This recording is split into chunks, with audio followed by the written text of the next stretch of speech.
What do you think about this one? What do you think the impact that millennials will have on real estate over the next decade is? I think millennials are going to be awesome for real estate for a lot of the reasons that you mentioned, but they're also really unique. You know, I actually have 3 millennials on my team, and millennials are pretty awesome. They're man, they hustle. Thank you. know, Thank like you. No, thank you. no, for real. Like there was like a lot of dialogue 2 and 3 years ago, like millennials and like people my age, maybe, right? I don't know how old everybody is, but honestly, like I wasn't doing anything like what most of the millennials, I can't phrase that correctly. All the millennials that I know are doing things that I wasn't even thinking about until I was 40 years old. And they are industrious and entrepreneurial, and they're buying homes for different reasons.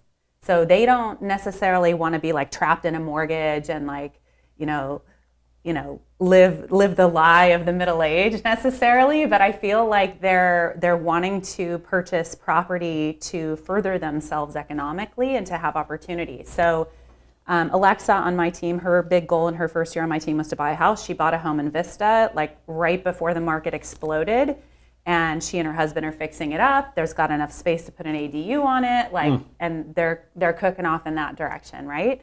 I feel like millennials are, they're also very idealistic, and also, like they're world-minded, they're civic-minded. So I think a lot of the ways that they go about things with housing and about things with us as agents is going to be different than what we've experienced in our clientele up until this point. And it's going to be important that we're informed about the things that millennials are interested in, and that we're not just showing them financial opportunities, not just houses, right? Great point.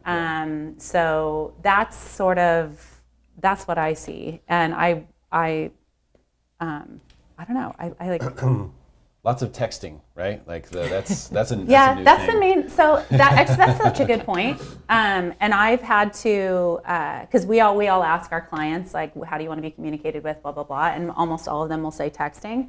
And I have been able to reach a point with most of my clients that are millennials to say, look, if we have to have like an in-depth conversation, we're not going to do that over text. And let me give you an example of why that's a bad idea, right? And once they see that, like they're like the most educated generation there is. Plus the women are killing, right? Like the women in your generation are like a force to be reckoned with. Seriously, wrecking balls. And taking way more so than previous names, generations. Taking names. Yeah. I will give everyone another piece of advice. Texting is great, but also sending voice text, actual voice messages, recording voice memo and sending it.